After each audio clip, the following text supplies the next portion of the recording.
Mon père a témoigné contre moi, jurant que je suis un faux vétéran. Alors que le juge s'apprêtait à parler, scellant mon sort, une voix a soudainement interrompu, « S'il vous plaît. Juste un moment.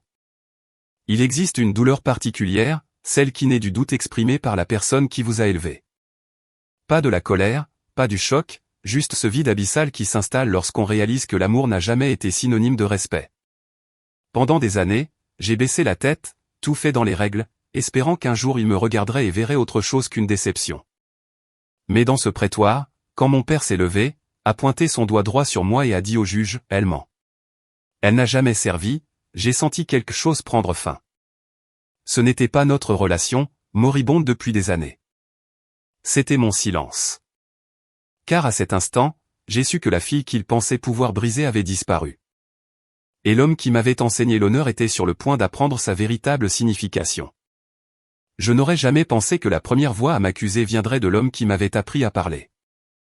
Le tribunal d'Annecy, en Haute-Savoie, semblait plus froid qu'il n'aurait dû. Une froideur qui ne venait pas de la climatisation, mais des gens assis, trop immobiles, attendant qu'un événement cruel se produise. Les bancs en bois craquaient sous le poids de la curiosité d'une petite ville. Tous les regards se tournèrent vers l'avant où mon père, Marcel Dubois, se tenait, le menton haut, les épaules carrées, comme s'il était de retour à l'église, sur le point de délivrer une vérité qu'il croyait sienne. Il me pointa du doigt. Sa voix ne trembla pas. Elle n'a jamais servi un seul jour dans l'armée de l'air et de l'espace. Elle a tout inventé. Chaque mot frappait avec la précision d'un marteau. L'avocat à ses côtés, un ancien ami de la famille qui dînait autrefois à notre table, hocha la tête comme s'il venait d'entendre les saintes écritures. Le juge baissa les yeux sur le dossier devant lui, son expression illisible. Je ne bougeais pas. Mes mains restèrent jointes autour de la bague en argent gravée de 2 petites ailes, la même que je portais depuis des années comme un rappel de quelque chose de simple et de pur. Un but. Ses bords s'enfonçaient dans ma paume, m'ancrant au sol, me maintenant droite. Il en dit plus, dit que j'avais bâti un mensonge, que j'en avivais, que j'avais transformé la mort de ma mère en une prophétie. Ma fille a menti sur le fait d'avoir servi ce pays. C'est à ce moment-là que tout en moi devint silencieux. Pas engourdi, juste silencieux, comme si le son s'était retiré dans un coin lointain de la pièce, me laissant seul avec l'écho de mon propre pouls. Les gens commencèrent à murmurer, le faible bourdonnement d'étrangers se nourrissant du scandale. Je le regardais, cherchant une lueur de reconnaissance, une trace de l'homme qui m'avait montré un jour comment tenir fermement une clé à molette, qui m'avait hissé sur ses épaules pour regarder les meetings aériens au-dessus de la base de Chamonix. Mais tout ce que je vis, c'était un inconnu dans un costume trop serré au cou, la mâchoire crispée de fierté ou de douleur. Peut-être les deux. Le juge se tourna vers moi. « Mademoiselle Dubois, souhaitez-vous répondre ?» Je sentis chaque mot qui voulait sortir. Des années d'endurance silencieuse pressant contre mes dents. Mais je savais que si j'ouvrais la bouche, ce ne serait pas la raison qui en sortirait. Ce serait tout le reste. « Pas aujourd'hui, votre honneur. » Il hocha la tête une seule fois. Le son de son marteau suivit, sec, final, résonnant contre les murs comme une petite explosion. La séance est levée. La salle commença à se vider, les pieds traînant, les chuchotements s'élevant. Je restais assise. La bague s'enfonçait plus profondément dans ma peau. Sur la table devant moi se trouvait ma carte du combattant, légèrement pliée par des années passées dans un portefeuille que je n'ouvrais que rarement. La lumière fluorescente au-dessus vacillait, projetant des reflets ternes sur le stratifié. Quelque part entre le marteau du juge et le grincement de la dernière porte se fermant, je réalisais que quelque chose avait changé. Pas en lui, en moi. Pendant si longtemps, je m'étais dit qu'il y avait encore un pont entre nous. Fragile, peut-être, mais debout. Que sous sa déception et son silence, il y avait un amour enterré assez profondément pour survivre aux dégâts. Mais quand il a prononcé ces mots devant tout le monde, il n'a pas seulement brûlé le pont. Il s'est retourné et l'a regardé tomber. Je restais assise là jusqu'à ce que la greffière commence à empiler des papiers en pile nette, ses talons claquant sur le sol. Le son me rappelait un métronome, marquant le temps entre ce qui était et ce qui allait suivre. Dehors, le ciel au-dessus des Alpes était d'un gris terne. Un unique rayon de soleil perça les nuages et atterrit sur l'emblème métallique de ma bague. Pendant une seconde, il brilla. Et je pensais à toutes les fois où je m'étais accroché à la foi en lui. La fois que si je restais silencieuse, patiente, il finirait par me voir pour qui j'étais. Maintenant, je voyais ce que cette patience m'avait coûté. Lorsque l'huissier appela mon nom, je me levai, lissai ma veste et forçai mes jambes à bouger. Le bruit de mes bottes contre le carrelage était la seule chose qui m'empêchait de m'effondrer. En atteignant l'embrasure de la porte, je me retournai une dernière fois. Mon père était toujours là, rangeant ses papiers avec l'avocat, ne me regardant pas, même pas par accident. J'attendis qu'il lève les yeux.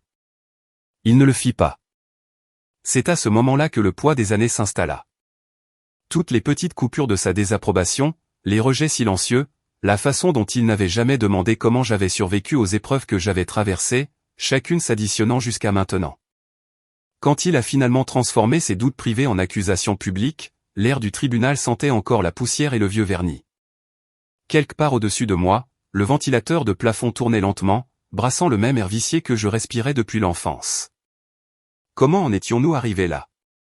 La pensée vint sans y être invitée, s'élevant comme un murmure que je ne pouvais faire taire. Aucune réponse, seulement l'écho de cette question s'étirant dans mon esprit. Je sortis dans l'air fin de la montagne, le froid mordant plus fort que dans mon souvenir. Pour la première fois depuis des années, je ne ressentis pas le besoin de m'expliquer, de réparer, de lui faire comprendre. J'avais passé trop de temps à croire que le silence était le moyen de lui survivre. Mais maintenant, je savais que le silence était ce qui avait construit la cage, et j'en avais fini d'être assez petite pour y tenir. Ce qu'il ne savait pas, ce que personne dans ce tribunal ne savait, c'était que la vérité qu'il avait tenté d'enterrer avait déjà commencé à s'éveiller, et que lorsqu'elle se lèverait, elle ne demanderait pas la permission. J'ai grandi à l'ombre des Alpes, où les hivers s'éternisaient et où le bruit des moteurs à réaction de la base aérienne de Chamonix était ce qui se rapprochait le plus d'un battement de cœur. La ville sentait le pétrole et le fer, les hommes en lourde veste et les femmes qui travaillaient 2 fois plus dur pour être entendus à moitié. Mon père appartenait à ce rythme. Il était mécanicien pour l'unité de véhicules de la garde nationale, un homme qui faisait plus confiance au métal qu'aux gens, à l'ordre plus qu'à l'émotion. Ses mains étaient toujours noircies de graisse, ses jointures craquelées et marquées de cicatrices, son silence confondu avec de la force. Il croyait que le monde fonctionnait selon des règles, et que les hommes étaient destinés à les faire respecter. Ma mère, Diane, ne correspondait pas à son moule. Elle travaillait comme bibliothécaire à l'IUT, petite, la voix douce et d'une patience infinie. Là où il vénérait les boulons et les clés dynamométriques, elle aimait les mots. Elle glissait des livres dans mes mains quand il ne regardait pas. Des livres sur les vols spatiaux, l'aérodynamique, l'histoire de l'aviation. Tu n'as pas besoin d'être bâti comme ton père pour appartenir au ciel, murmurait-elle. La plupart des après-midi, je me faufilais dans le garage pendant qu'il travaillait, prétendant lui chercher des outils justes pour être près de l'odeur du kérosène et de l'acier. Je traçais mes doigts sur les entrailles ouvertes d'un moteur qu'il reconstruisait, fasciné par la façon dont tout était connecté. Il levait les yeux, s'essuyait les mains sur un chiffon et souriait avec dédain. Tu vas te casser les ongles, pas réparer le monde. Je ne répondais pas. J'ai appris très tôt que le silence le mettait plus mal à l'aise que la défiance. Mais ces quelques mots, mi-insulte, mi-prophétie, allumèrent quelque chose en moi. À 19 ans, je me suis engagé, non par rébellion, ni même par patriotisme. C'était le seul langage qu'il me restait pour lui prouver qu'il avait tort. Le jour de mon départ, je me tenais sur le porche avec mon sac de paquetage, attendant qu'il sorte, qu'il dise quelque chose, n'importe quoi. Il ne l'a jamais fait. La porte est restée fermée. Maman m'a conduite à la gare routière. Elle portait son pull du dimanche, son visage pâle mais fier. Lorsque les sergents instructeurs ont appelé nos noms un par un, je me suis retourné et je l'ai vue tenant un petit bouquet. Des œillets, à moitié fanés, achetés à la station-service en chemin. Elle l'agitait comme si c'était un drapeau. Je lui ai fait un signe de la main en retour et j'ai ravalé la boule que j'avais dans la gorge. Les classes m'ont tout enlevé. Confort, sommeil, excuses. J'étais l'une des 3 femmes de mon unité. L'air sentait la sueur et le diesel, et chaque ordre était aboyé comme si le volume lui-même pouvait mesurer ma valeur. Mais j'ai appris vite, appris à bouger plus vite, parler moins, écouter plus, comment prendre de la place sans m'en excuser. Quand on m'a envoyé aux opérations radar, j'ai trouvé mon rythme, le bourdonnement des machines, le sifflement de la statique, la voix à l'autre bout des communications. C'était mon monde. Chiffres, coordonnées, trajectoire de vol. Ce n'était pas glamour, mais c'était important. On apprenait à faire plus confiance à ses instruments qu'à ses instincts. Puis il y a eu la Réunion. Un cyclone de catégorie 5 a ravagé l'île comme un monstre sans nom. Les pistes ont été inondées. Les communications sont tombées. Les avions étaient dispersés dans le ciel, cherchant un endroit où atterrir. Le courant a vacillé, puis s'est éteint complètement, et nous sommes passés au générateur de secours. Pendant 18 heures d'affilée, j'ai tenu la console, trempé de sueur et de peur, guidant des avions cargo vers des bandes de béton qui tenaient à peine. Chaque voix sur cette fréquence semblait la même. Désespérée, brisée, humaine. Et j'ai continué à parler. Calme, précise. Echo 7, maintenez le cap Echo 7, vous êtes autorisé à descendre. À l'aube, 24 personnes étaient en vie alors qu'elles n'auraient pas dû l'être. Quand la tempête s'est calmée, le commandant m'a appelé dans sa tente. Il m'a tendu une note manuscrite et une citation. Sang-froid exceptionnel dans des conditions critiques. Puis il a ajouté, presque nonchalamment, vous avez mérité votre indicatif d'appel. Echo 7. Ce n'était pas une médaille, mais pour moi, c'était tout. Des mois plus tard, quand ma mission s'est terminée, je suis rentré en avion avec cette note pliée dans ma poche et le sentiment, peut-être stupide, que mon père me verrait enfin comme plus qu'une fille jouant avec des outils. Le trajet depuis l'aéroport semblait interminable. Le ciel au-dessus de la Haute-Savoie était vif et bleu, les montagnes encore saupoudrées de neige. Quand je suis entré dans la maison, il était dans le garage, comme toujours, les coudes plongés dans un bloc moteur. Je suis resté là un moment avant de poser la petite épingle en argent, celle qui portait mon indicatif d'appel, sur l'établi à côté de lui. Il l'a regardé, puis m'a regardé. Tu réparais des avions, pas des gens, a-t-il dit sèchement. Ne te dis pas une ancienne combattante. Je me souviens avoir ri, mais ce n'était pas de l'humour. C'était de l'incrédulité. J'avais passé des années à courir après son approbation, et il l'a démantelée en un seul souffle, comme une autre pièce cassée qu'il n'avait pas la patience de réparer. J'ai ramassé l'épingle, l'ai remise dans ma poche et je me suis dit que je m'en fichais. Mais la vérité, c'est que ça m'importait. Chaque mot qu'il a dit ce jour-là a vécu sous ma peau. À ce moment-là, quelque chose de petit et de sacré en moi a commencé à se fracturer. Parce que dans son monde, le service ne comptait que si l'on rentrait ensanglanté. Si l'on n'avait pas combattu en première ligne, on n'avait pas combattu du tout. Et dans son esprit, les femmes n'avaient leur place nulle part près du combat. J'ai porté ces mots avec moi comme des éclats d'obus. Pas visibles, pas mortels, juste assez profonds pour me rappeler chaque jour que, peu importe mes efforts, il ne me verrait jamais comme étant assez. Je ne le savais pas à l'époque. Mais cette mission, Echo 7, était classifiée. Elle n'apparaîtrait sur aucun dossier public. La lettre de citation, les journaux de bord, les enregistrements, tout était scellé sous l'habilitation du ministère des Armées, ce qui signifiait qu'un jour, quand quelqu'un essaierait de m'effacer, il trouverait l'ouverture parfaite. Et mon père, l'homme qui avait dit un jour qu'il croyait en l'honneur par-dessus tout, serait le premier à la saisir. 8 ans de service se sont terminés par une poignée de main, un drapeau plié et un certificat indiquant une libération avec mention honorable. C'était censé signifier que j'en avais fait assez, que je pouvais rentrer à la maison et construire quelque chose de stable. J'ai trouvé un petit appartement près d'Annecy et j'ai commencé à enseigner la maintenance aéronautique à l'IUT. Mes étudiants étaient pour la plupart des jeunes qui avaient grandi autour des moteurs comme moi. Fils de mécaniciens, filles d'aviateurs, tous poursuivant une version du vol qu'ils pouvaient toucher de leurs mains. La vie était calme, prévisible. J'ai appris à remplir le silence avec le travail. Comment sourire juste assez pour passer pour satisfaite. Pendant un temps, j'ai cru que c'était suffisant, jusqu'à l'appel téléphonique qui a tout brisé. Maman était partie. Cancer du poumon. Cela n'a pas semblé réel jusqu'à ce que je voie la neige. Le jour des funérailles, la région était couverte de blanc, une sorte de pureté cruelle qui donnait à tout un air intact, même au chagrin. Des gens de la bibliothèque sont venus, des voisins aussi. Mais tout ce que je pouvais voir, c'était sa chaise près du cercueil, vide. Mon père n'a pas parlé de toute la cérémonie. Il se tenait les mains jointes dans le dos, la mâchoire serrée, regardant droit devant lui. Quand le prêtre nous a invités à dire quelque chose, j'ai pensé que peut-être, juste peut-être, il raconterait une histoire. Une de ces petites histoires que seul un mari pouvait connaître. Il ne l'a pas fait. Quand ce fut mon tour, j'ai à peine réussi à prononcer une phrase. Elle m'a appris à lire le ciel, ai-je dit, puis je me suis arrêté car ma voix s'est brisée. Après l'enterrement, tout le monde est retourné à sa voiture. Il ne m'a pas regardé, n'a même pas hoché la tête. Le silence qui avait toujours existé entre nous semblait maintenant permanent, comme du ciment séchant autour de tout ce que nous n'avions jamais dit. Les semaines passèrent dans un flou de paperasse. Un après-midi, l'avocat de la famille m'a appelé à son bureau.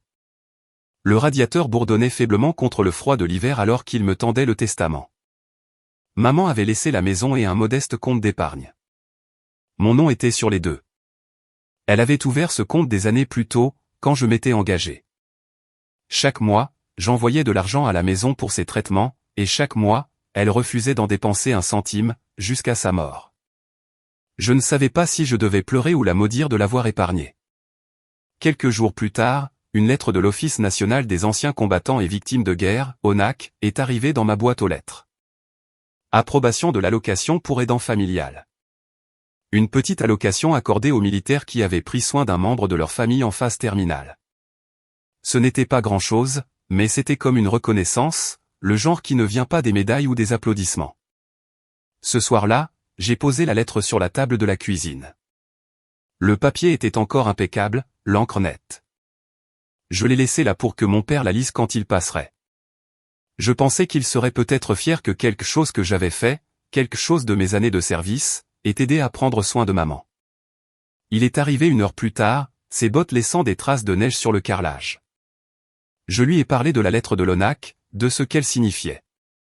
Il a écouté en silence, la mâchoire se crispant, les yeux parcourant la page. Puis il a frappé la table de sa main, a saisi la lettre et l'a jetée par terre. « Alors c'est ce que tu fais maintenant ?» dit-il, la voix rauque. « Tu te sers de ton service pour toucher des chèques de ta mère morte. » Les mots ont frappé plus fort que n'importe quel ordre que j'avais jamais reçu. Je me suis penché, j'ai ramassé le papier. Il était légèrement déchiré sur le bord. Un coin taché de graisse de sa main. J'ai essayé de parler, d'expliquer, mais ma gorge s'est nouée autour des mots. Il est sorti sans regarder en arrière. La porte d'entrée a claqué et le son a résonné dans la cuisine comme un verdict. Cette nuit-là, je n'ai pas pu dormir. Je suis resté assise sur le canapé, la lettre sur mes genoux, la neige dehors brillant sous la lumière du porche. Le monde était immobile, mais je sentais quelque chose bouger sous mes côtes. Une lente brûlure, le début de quelque chose que je ne pouvais pas encore nommer. 1 mois plus tard, une enveloppe du palais de justice d'Annecy est arrivée. Elle était fine, presque sans poids.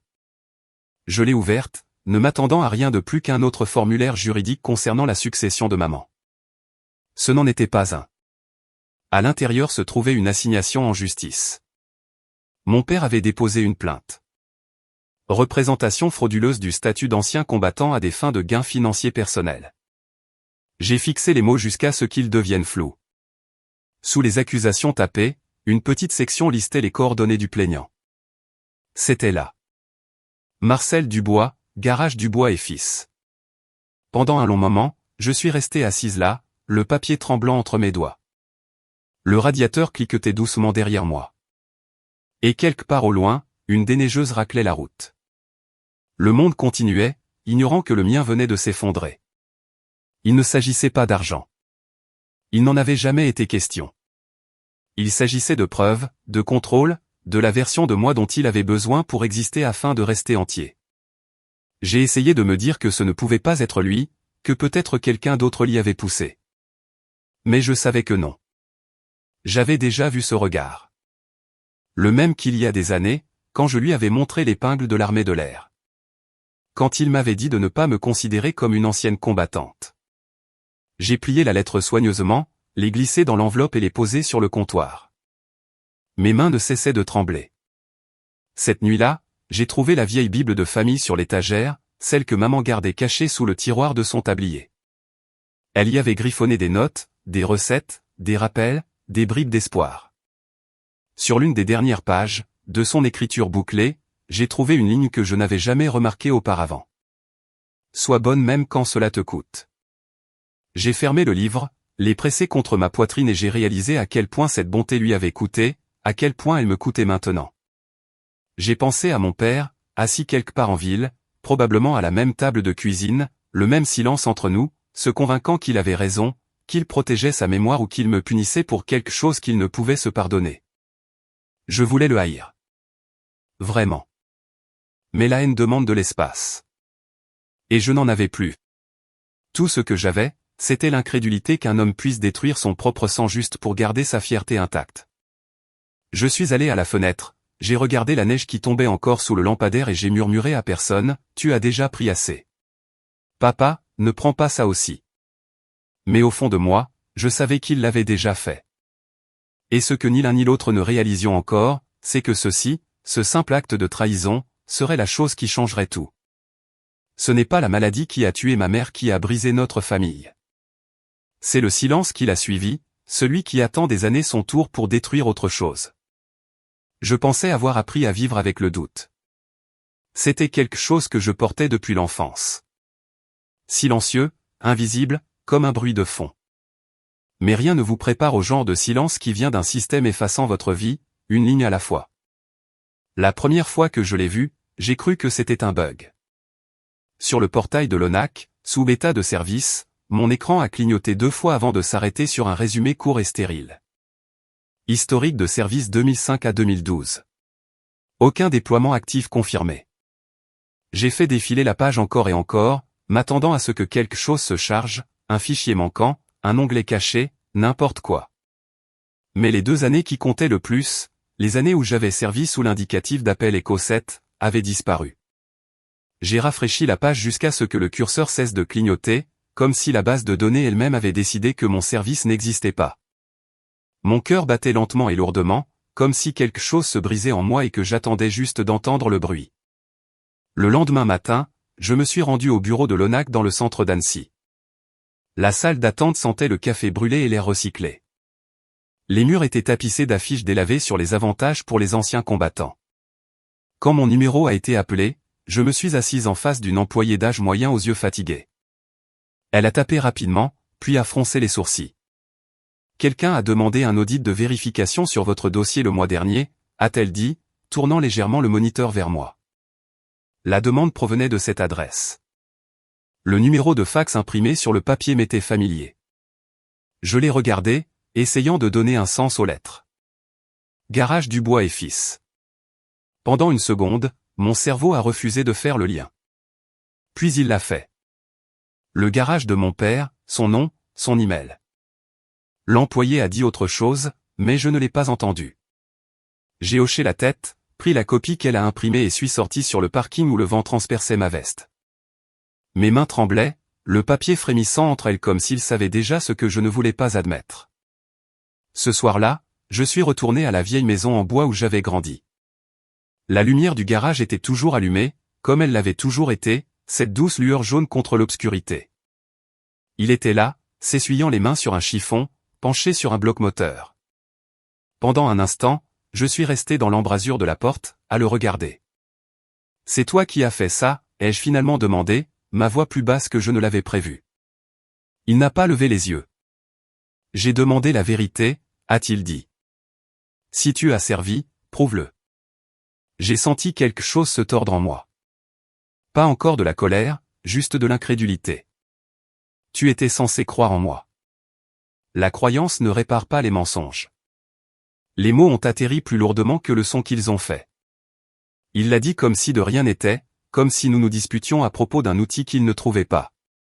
Ses yeux sont restés sur la machine, ses mains stables, son visage calme. C'était comme si je n'étais même pas dans la pièce. Je l'ai regardé pendant un long moment, attendant qu'il tressaille, qu'il montre un signe que cela le blessait aussi. Il ne l'a pas fait. Le bourdonnement de la lumière au-dessus a rempli le silence. Quand je me suis finalement tourné pour partir, il n'avait toujours pas levé les yeux. En rentrant par les rues vides, j'ai regardé sa silhouette rétrécir dans le rétroviseur jusqu'à ce qu'elle disparaisse complètement. La neige avait recommencé à tomber, légère et fine, le genre qui semble inoffensif jusqu'à ce qu'elle recouvre tout. À la maison, j'ai sorti la boîte de rangement en métal que je gardais sous mon lit, ma propre version d'une capsule temporelle. À l'intérieur se trouvaient des morceaux d'une vie qui ne semblait plus compter. Quelques photos floues en uniforme, une lettre de citation pliée et une note écrite de l'écriture serrée de mon commandant. E7 autorisé pour opération secondaire. Maintenir la chaîne classifiée. Ce n'était pas grand-chose. Pas légalement, pas officiellement, mais c'était à moi. La preuve que les choses dont je me souvenais s'étaient réellement produites, que je n'avais pas imaginé le bruit, la peur, les heures passées dans la tempête à sauver des gens que je ne rencontrerais jamais. Je me suis assise par terre, le froid du carrelage s'infiltrant à travers mon jean, tenant ce papier comme s'il pouvait m'ancrer. Mon père m'avait dit un jour, quand j'étais petite et que j'apprenais à réparer le carburateur de son camion, un système ne fonctionne que si chaque boulon est bien serré. Une seule pièce desserrée, et tout s'écroule. Il l'avait dit comme une leçon, un avertissement sur l'attention aux détails. Mais maintenant, assise là avec son nom imprimé sur le fax qui m'avait dépouillé de mon dossier, j'ai compris ce qu'il voulait vraiment dire. Il n'avait pas seulement desserré un boulon, il l'avait arraché. Il ne lui suffisait pas de remettre en question mon service. Il avait besoin de le démanteler, de démonter chaque pièce de ce que j'étais devenu jusqu'à ce qu'il ne reste plus rien qui puisse menacer sa version de lui-même. Car si mon service était réel, alors son échec l'était aussi. Je me suis adossé au mur, le papier toujours entre mes mains. Le silence de l'appartement pesait lourdement sur moi. J'ai essayé de respirer, de penser à ce qu'il fallait faire ensuite, mais tout ce que j'entendais, c'était l'écho de sa voix. La croyance ne répare pas les mensonges. Pendant des années, j'avais essayé de gagner sa foi. Maintenant, je réalisais qu'il n'en avait jamais eu à donner. Dehors, le vent s'est levé, sifflant à travers les fentes du cadre de la fenêtre. J'ai regardé mon faible reflet dans la vitre, les yeux fatigués, la mâchoire têtue, et je me suis demandé quand j'avais commencé à lui ressembler autant. Je me suis dit de ne pas pleurer, que j'avais survécu à des tempêtes pires que celle-ci, qu'un morceau de papier manquant ne pouvait pas défaire ce que j'avais fait. Mais ce n'est pas le dossier manquant qui m'a brisé. C'est de savoir que la personne qui aurait dû me défendre avait choisi de m'effacer à la place. Au moment où j'ai éteint la lumière et me suis glissé dans mon lit, je savais que le sommeil ne viendrait pas. Mon esprit revenait sans cesse à une vérité, une que je ne pouvais pas ignorer. Il n'avait pas besoin de preuves que j'avais menti. Il avait besoin de preuves que j'avais échoué. Et la partie la plus cruelle était de savoir qu'il l'avait enfin obtenue. Non pas parce que j'étais coupable, mais parce qu'il avait décidé que je l'étais. Le même homme qui m'avait appris à stabiliser mes mains en réparant un boulon desserré venait de démanteler la dernière chose qui nous unissait. Le prétoire sentait légèrement la poussière et le vieux cirage à bois. Chaque son portait trop loin. Le grincement des bancs, le frottement des chaussures, le crissement d'un stylo. J'avais été dans des endroits plus silencieux, mais jamais où le silence semblait si accusateur. C'était la première audience. Mon père était assis à quelques mètres de moi, sans jamais me regarder. L'avocat à ses côtés, le même homme qui avait porté un toast à mon admission dans l'armée de l'air toutes ces années auparavant, feuilletait maintenant ses notes avec un calme chirurgical. Quand il se leva, sa voix était douce, confiante, exercée. « Votre honneur », dit-il en présentant un dossier de documents. La fille de mon client prétend avoir servi, mais le dossier officiel ne montre aucun déploiement actif. Elle a fabriqué une lettre de citation pour étayer une fausse affirmation de service. Les mots restèrent en suspens dans l'air comme de la fumée. Le public murmura. Quelques personnes se penchèrent en avant. J'entendais mon propre pouls dans mes oreilles. Je me levai lentement, ma voix plus stable que mon cœur. Je ne peux pas présenter les journaux de déploiement. Ils sont scellés en vertu de la classification du ministère des Armées. Un instant, le juge me regarda, le front plissé. Mon père laissa échapper un petit rire sans joie, à peine audible, mais assez vif pour trancher le silence. Comme c'est pratique, marmonna-t-il. Je serrai le bord de la table si fort que mes jointures me brûlèrent.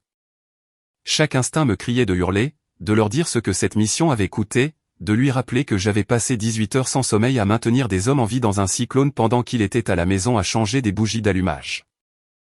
Mais le tribunal n'était pas un lieu pour l'émotion. C'était un lieu pour l'épreuve. Et les miennes étaient verrouillées derrière un mur de secret. Mon avocat demanda un report, une chance d'appeler un témoin, le colonel Marc-Antoine Verdier, mon ancien commandant. Le juge approuva la motion. La prochaine audience fut fixée 2 semaines plus tard. Quand j'avais quitté l'armée de l'air, Verdier m'avait serré la main et dit, si jamais vous avez besoin de moi, je serai là. C'était une promesse simple, et je l'avais cru. Mais l'assignation que nous avions envoyée nous fut retournée non signée.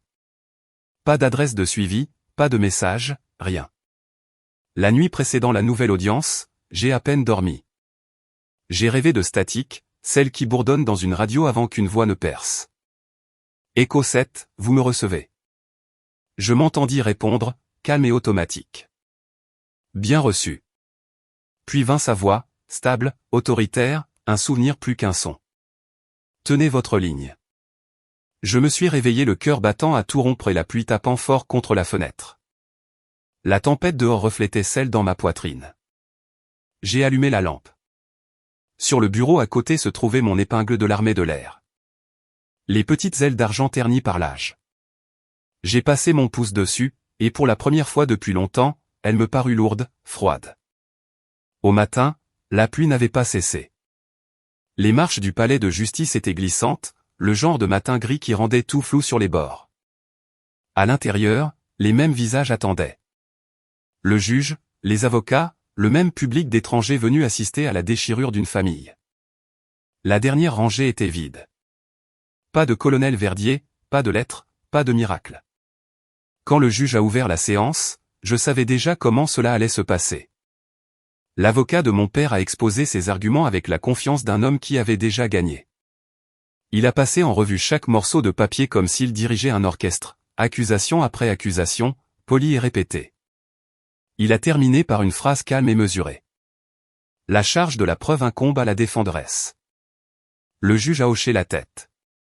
Mademoiselle Dubois, vous aurez 48 heures pour soumettre toute preuve ou témoignage supplémentaire. Après quoi, nous passerons au jugement sommaire.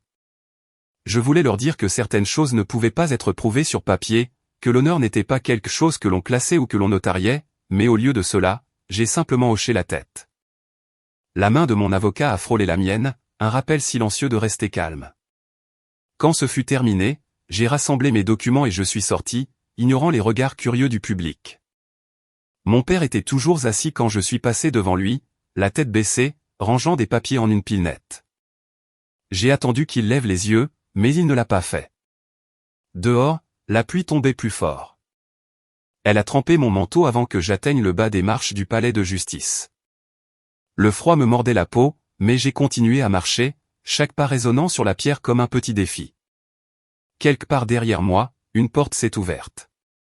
Mademoiselle Dubois. La voix était faible, presque perdue dans la pluie.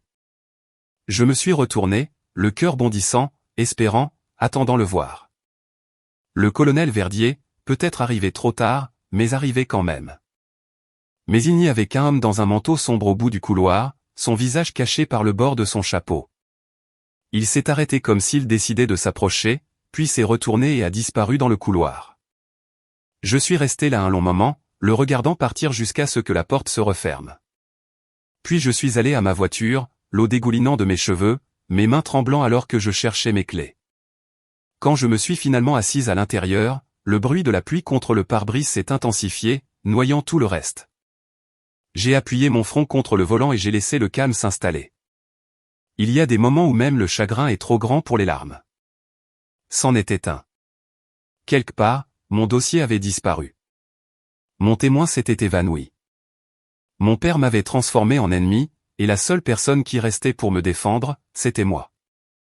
Pourtant, alors que les essuie-glaces balayaient l'eau, je me suis surprise à murmurer dans la voiture vide, les mêmes mots que j'avais prononcés autrefois dans la statique.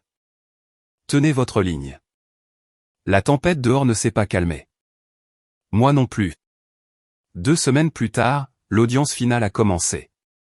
Le prétoire était bondé. Chaque banc était occupé, chaque coin rempli de visages curieux. Je pouvais sentir le bourdonnement de l'attente avant même qu'un mot ne soit prononcé.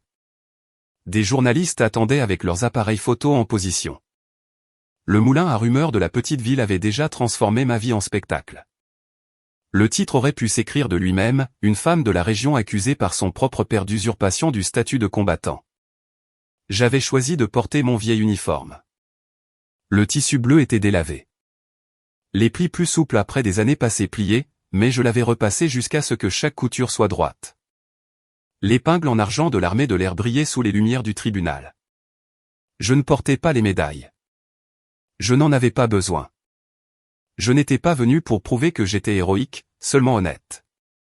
Lorsque l'huissier a ouvert la séance, le juge Harper a frappé une fois de son marteau. Procédons, a-t-il dit, et l'air a semblé se tendre. L'avocat de mon père s'est levé. Son ton était calme, confiant, le genre de sang-froid exercé qui faisait de la vérité une performance. Votre honneur, la défense n'a toujours pas fourni de preuves vérifiables de déploiement actif. La charge de la preuve incombe entièrement à mademoiselle Dubois. Je me suis levé, j'ai remis mes documents, ma carte militaire, mes évaluations de formation, mes papiers de libération honorable. Il les a feuilletés avec un léger sourire narquois, comme si l'issue avait déjà été écrite. Toujours rien qui ne vérifie un déploiement, a-t-il dit, fermant le dossier d'un claquement sec. Mon père était assis au premier rang, les bras croisés, son expression vide, mais sa posture rigide. Je l'ai regardé, non pas avec colère cette fois, mais avec cette douleur silencieuse qui vient quand on voit enfin quelqu'un exactement tel qu'il est. « Papa » ai-je demandé doucement. « Crois-tu vraiment que je mentirais sur le fait d'avoir servi ?» Il a croisé mon regard pour la première fois de la matinée. « Je crois ce que je vois, et je ne vois pas de preuves. » Les mots ont atterri plus durement que n'importe quelle accusation. La salle était si silencieuse qu'on pouvait entendre le léger roulement d'un stylo tombant d'un bureau et heurtant le sol. Même ce petit bruit semblait résonner. Le regard du juge Harper passa de moi à la greffière. « S'il n'y a pas d'autres témoins. » La porte au fond du prétoire grinça en s'ouvrant. La voix d'un homme perça, profonde et stable. « Votre honneur, permission de parler en tant que témoin expert. » Toutes les têtes se tournèrent.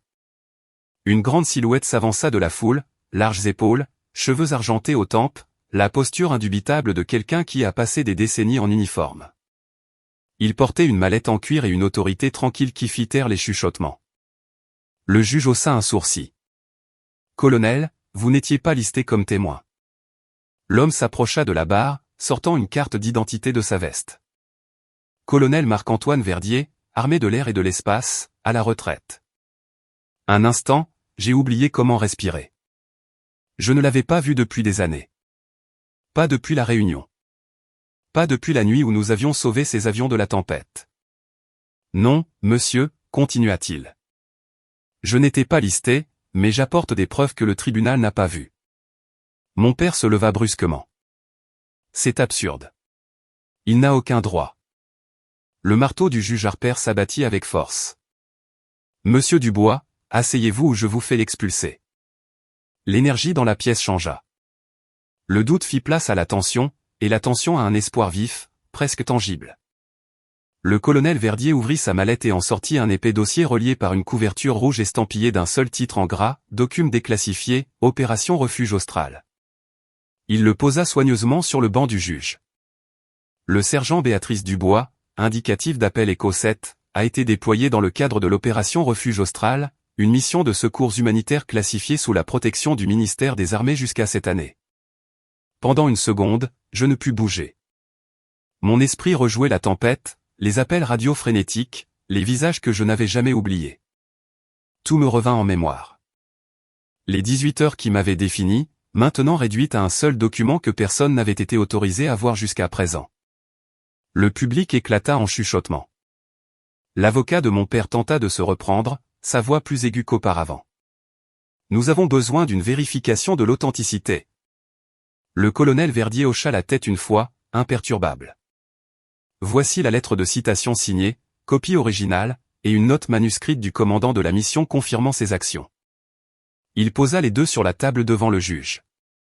Le papier bruissa comme le tonnerre dans le silence. Le juge Harper étudia les documents attentivement, les yeux plissés pendant sa lecture. Quand il releva la tête, le doute sur son visage avait disparu. Mais Verdier n'avait pas fini. Il plongea une fois de plus la main dans sa mallette et en sortit une enveloppe jaunie par le temps, ses bords ramollis par des années de conservation. Il la brandit. Et un dernier élément, dit-il tranquillement. Cette lettre m'a été envoyée par Madame Diane Dubois, sa mère, après la mission, remerciant notre unité d'avoir gardé sa fille en sécurité. Une vague d'immobilité balaya le prétoire. Je reconnus instantanément l'écriture, petite, bouclée, stable, celle de ma mère. Le visage de mon père perdit toute couleur. Il se leva à moitié de son siège, sa voix se brisant. Cette lettre. Assez, monsieur Dubois, l'avertit le juge. Un autre éclat et vous serez escorté dehors. Le colonel Verdier plia soigneusement la lettre et la posa devant moi. Ses yeux s'adoucirent. Elle a mérité sa place.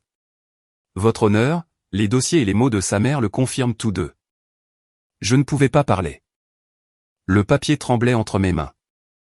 Ma mère avait écrit cette lettre plus d'une décennie auparavant, et d'une manière ou d'une autre, elle avait survécu, attendant tranquillement dans un tiroir de dossiers classifiés jusqu'à aujourd'hui. Pendant un long moment, le juge Harper ne dit rien. Puis il se pencha en arrière, expira et abattit son marteau. Ce tribunal reconnaît le service de mademoiselle Dubois comme valide et honorable. Affaire classée. Pas d'applaudissements. Pas de son du tout. Juste l'immobilité creuse de la vérité s'installant dans la pièce. En face de moi, mon père baissa la tête. L'homme qui m'avait appris ce que signifiait l'honneur était maintenant assis, immobile, les mains tremblantes sur ses genoux. J'avais pensé que je ressentirais du triomphe à ce moment, de la justification. Mais tout ce que je ressentis, ce fut un étrange silence douloureux. Les journalistes abaissèrent leurs appareils photo. Les gens de la ville chuchotaient entre eux. Je restais juste là, fixant la lumière du soleil qui filtrait par les hautes fenêtres, atterrissant directement sur l'épingle de l'armée de l'air sur mon cœur. Elle scintillait faiblement à la lumière. Une petite preuve, mais stable, que tout ce qu'il avait essayé d'effacer avait survécu. Et pour la première fois depuis que tout cela avait commencé, j'ai compris ce que signifiait vraiment gagner. Pas de la joie, pas du soulagement, juste le calme simple et lourd qui vient quand une blessure cesse de saigner mais n'a pas encore guéri. Après que le marteau soit tombé et que le prétoire ait commencé à se vider, je suis resté immobile un long moment. Les gens défilaient, leurs voix basses comme s'ils avaient été témoins de quelque chose de trop fragile pour être dérangés. Finalement, la greffière a annoncé une suspension de 30 minutes pour archiver les dossiers. Je suis sorti dans le couloir, reconnaissante du calme. Le couloir s'étendait sous des lumières fluorescentes vacillantes. Chaque pas résonnait faiblement contre le carrelage, un rythme étrange entre l'épuisement et l'incrédulité. Je pouvais encore sentir le poids du verdict dans ma poitrine, comme un battement de cœur qui refusait de se calmer. Le colonel Verdier attendait près de la sortie, les mains jointes dans le dos, de la même manière qu'il se tenait pendant les briefings.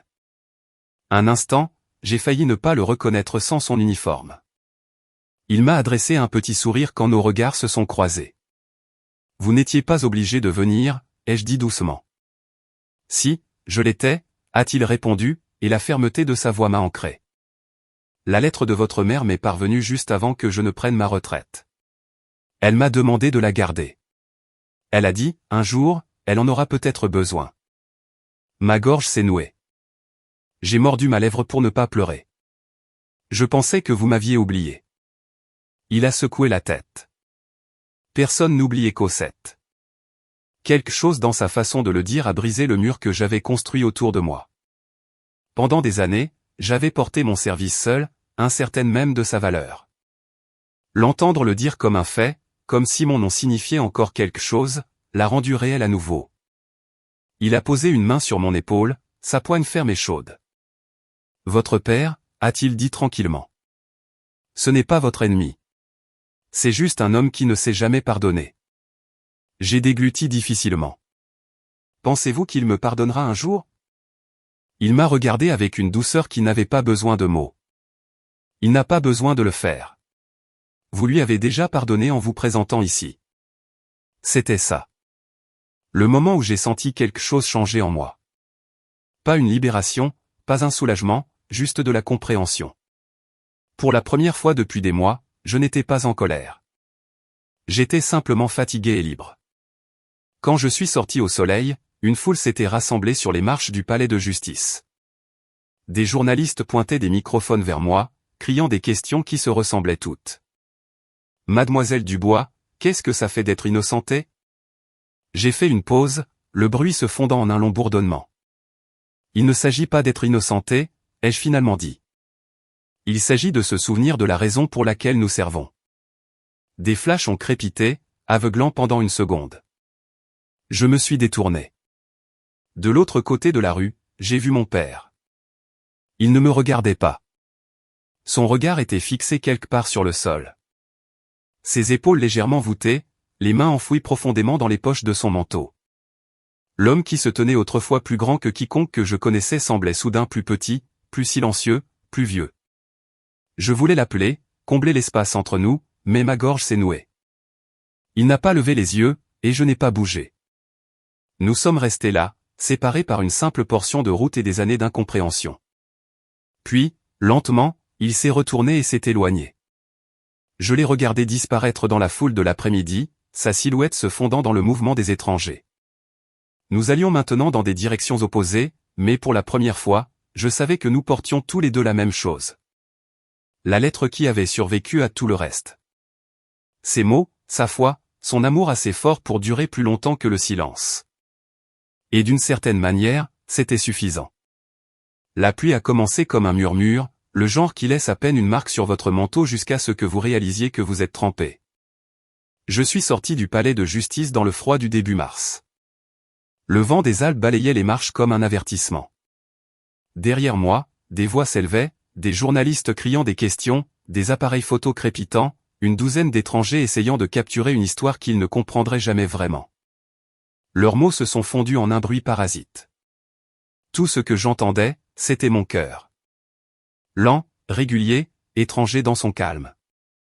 L'affaire était terminée. La vérité avait parlé d'elle-même.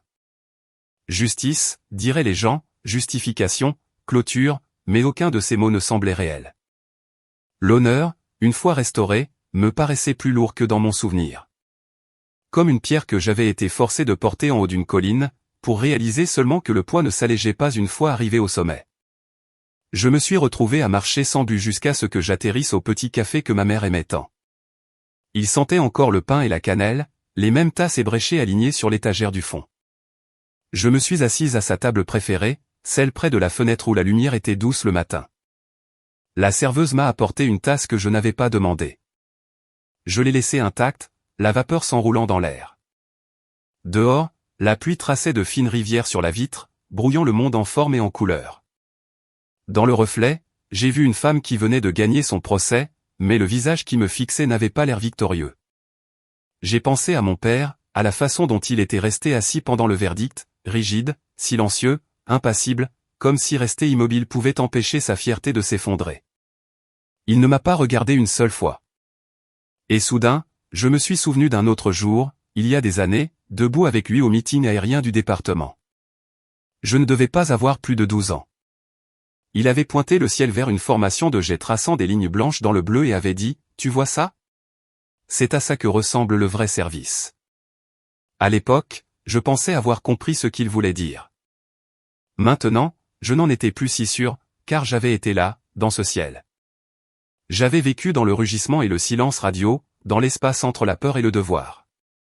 J'avais servi, et pourtant, ce n'était toujours pas assez réel pour lui. Mon téléphone a vibré contre la table. J'ai regardé l'écran un moment avant de répondre. C'est Denis. La voix de mon frère tremblait. Et même avant qu'il ne prononce les mots, je savais. Papa ne va pas bien. Son cœur recommence à faire des siennes. Il n'a pas dit un mot depuis le procès. J'ai pressé mon pouce sur le bord de la tasse, regardant les ondulations dans le café noir s'immobiliser. Le bruit de la pluie a rempli le silence entre nous. Il n'arrête pas de fixer la photo de maman, ajouta doucement Denis. Peut-être que tu devrais venir. Un instant, je n'ai pas pu respirer. Ce n'était plus de la colère qui me remplissait. C'était quelque chose de plus froid, de plus lourd, en forme de deuil mais pas tout à fait pareil. D'accord, ai-je finalement dit. Je viens. Quand l'appel s'est terminé, je suis resté assise là un long moment, mais maintenant toujours le téléphone.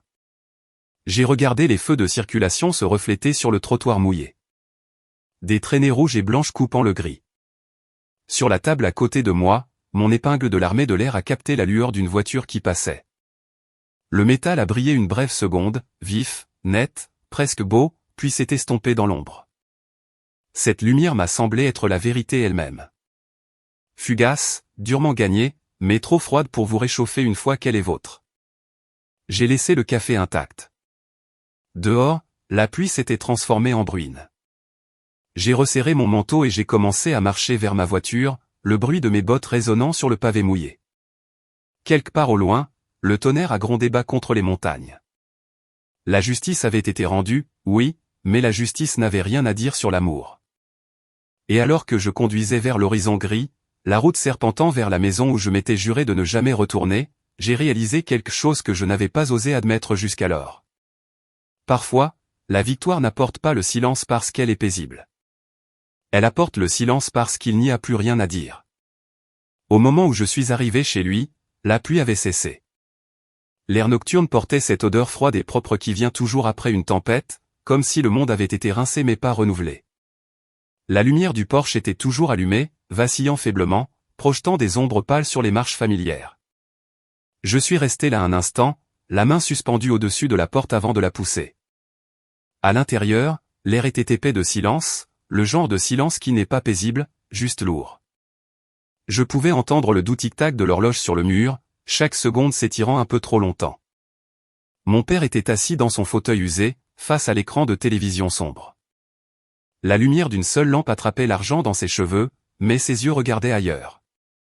À côté de lui, sur la table basse, une vieille boîte d'archives était ouverte, des papiers en débordant comme des fantômes. Il n'a pas levé les yeux quand je suis entré. Pendant un moment, je n'ai pas parlé non plus. J'ai juste regardé la montée et la descente de ses épaules, le léger tremblement de sa main posée sur la coudoir. Quand il a finalement parlé, sa voix était rauque, se brisant presque à chaque mot. « Je n'ai pas menti pour te faire du mal », a-t-il dit. Je ne pouvais simplement pas le supporter. « Supporter quoi ?» ai-je demandé doucement. Il a expiré. Le son ressemblait plus à une défaite qu'à un souffle. Quand j'avais ton âge, j'ai postulé à l'école technique de l'armée de l'air. J'ai échoué. Mon père a servi. Mon frère a servi. Et moi, je réparais des voitures. L'aveu flottait dans l'air, fragile et nu. J'ai senti ma gorge se serrer, les pièces commençant à s'emboîter d'une manière qui avait un sens cruel.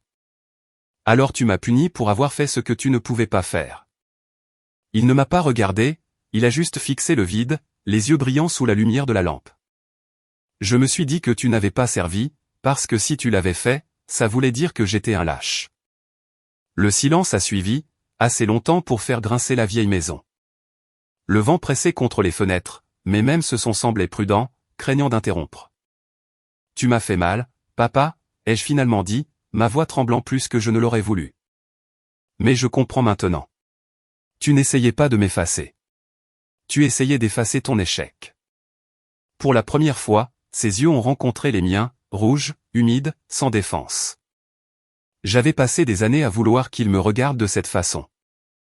Et maintenant qu'il le faisait, cela a brisé quelque chose en moi. Il a dégluti difficilement, les muscles de sa mâchoire luttant contre le poids du regret. « Je te vois maintenant » a-t-il dit doucement. « Et je suis désolé. » Il a attrapé la boîte d'archives à côté de lui, en sortant une photographie. Les bords étaient effilochés, les couleurs fanées. C'était de ma remise de diplôme de l'armée de l'air. Moi en uniforme. Ma mère à côté de moi, son sourire assez éclatant pour éclipser le soleil du désert. Sous la photo se trouvait une vieille enveloppe, jaunie et fine. L'écriture de ma mère en boucle sur le devant, pour ma fille, quand elle aura besoin de se souvenir de qui elle est. Mes mains tremblaient en la dépliant. Le papier était fragile, comme si sa voix pouvait s'effriter si je n'étais pas assez douce. Si un jour ton service est remis en question, souviens-toi que l'honneur n'a pas besoin de témoins. Il a seulement besoin de vérité. S'il doute de toi, c'est sa peur qui parle, pas son cœur. Au moment où j'ai atteint la fin, l'encre s'était brouillée là où mes larmes étaient tombées. Elle a écrit ça après ton départ, a-t-il dit tranquillement. Je l'ai trouvée après son décès, mais je n'ai pas pu me résoudre à la lire. J'ai replié la lettre le long de ses anciens plis, puis j'ai tendu la main à travers le petit espace entre nous. Sa main était froide, la peau rugueuse, familière d'une manière qui faisait mal. Je l'ai prise quand même. Alors lisons-la ensemble cette fois, ai-je dit. Il a hoché la tête, sa prise se resserrant juste un peu. L'horloge continuait son tic-tac, régulier et lent, tandis que la lampe jetait une douce lueur dorée sur nous. La pièce sentait légèrement la poussière et le vieux cirage à bois. Mais elles semblaient différentes maintenant, plus légères en quelque sorte. Deux mains, l'une qui avait condamné, l'une qui avait résisté, reposaient ensemble sur un seul morceau de papier qui avait survécu à la fois à la guerre et au silence. Pendant des années, la vérité entre nous avait été enfouie sous la fierté, la colère et le bruit de tout ce qui n'était pas dit.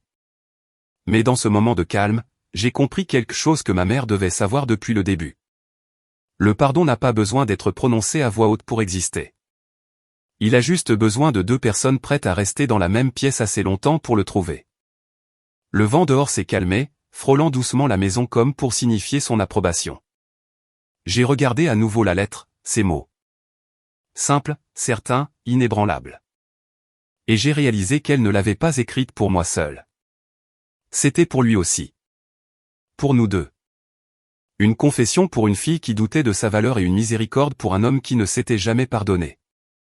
Pour la première fois depuis des années, le silence entre nous n'était pas quelque chose à fuir. C'était quelque chose à garder. Le printemps est arrivé lentement en Haute-Savoie cette année-là. Au moment où la neige a fondu des sommets du Mont Blanc, l'air sentait légèrement le pain dégelé et l'huile de moteur des petits hangars près de l'IUT. La vie s'était installée dans quelque chose de stable à nouveau, calme, mais plus vide.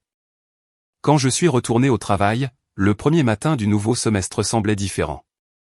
La salle de classe bourdonnait de conversations à voix basse et du grattement des chaises. La plupart de mes étudiants étaient des vétérans, de jeunes hommes et femmes aux yeux vifs qui portaient leurs propres cicatrices sous leurs manches. On pouvait le voir dans leur façon de s'asseoir, le dos droit, les mains immobiles, toujours prêts à ce que quelque chose tourne mal. J'ai posé mes livres sur le bureau, puis j'ai soigneusement placé un petit cadre en bois à côté. À l'intérieur se trouvait l'épingle en argent que j'avais portée au combat. Écho 7, maintenant poli et enfermé sous verre. Mon père avait fabriqué le cadre lui-même. Les coins n'étaient pas parfaits, mais la fabrication était solide, sûre. Quand je l'avais trouvé sur mon paillasson quelques semaines plus tôt, il n'y avait pas de mots joints. Il n'en avait pas besoin. J'avais compris ce que cela signifiait. Certaines excuses ne viennent pas en mots. Elles viennent dans l'acte silencieux de remettre quelque chose de cassé à sa place. Les étudiants se sont calmés alors que je commençais. La lumière du matin se déversait à travers les hautes fenêtres, traçant des lignes d'or sur les bureaux en métal. Dehors, le faible bourdonnement des moteurs d'avion montait et descendait, un son que je n'avais jamais cessé d'aimer. Aujourd'hui, leur ai-je dit, nous allons parler de responsabilité. Pas celle imprimée dans les manuels, mais celle qui vit entre vos mains. Vous ne verrez peut-être jamais les pilotes que vous sauvez, mais leur vie dépend de votre précision. Quelques-uns d'entre eux ont hoché la tête, griffonnant des notes. Du fond de la salle, j'ai remarqué un mouvement. Mon père s'était glissé à l'intérieur, silencieux comme toujours. Il portait sa vieille chemise bleue, les manches retroussées jusqu'au coude. Quand la classe s'est levée automatiquement pour le saluer, il a fait un petit signe de tête et s'est assis au dernier rang. Un instant, j'ai oublié ce que je disais. La lumière qui passait par la fenêtre atterrissait directement sur lui, douce et indulgente. Il semblait plus petit en quelque sorte, moins certain, mais plus libre. Je me suis éclairci la gorge et j'ai continué. Au milieu de la leçon, l'un des plus jeunes étudiants a levé la main. « Madame, qu'est-ce que Écho 7 ? Pourquoi ce nom ?» J'ai baissé les yeux vers l'épingle encadrée, sur la façon dont elle captait la lumière du soleil, et j'ai souri. Parce que les échos durent plus longtemps que le bruit.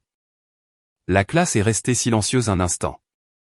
Le genre de silence qui signifie que quelqu'un écoute vraiment. Puis, du fond, un son a percé, une paire de mains applaudissant.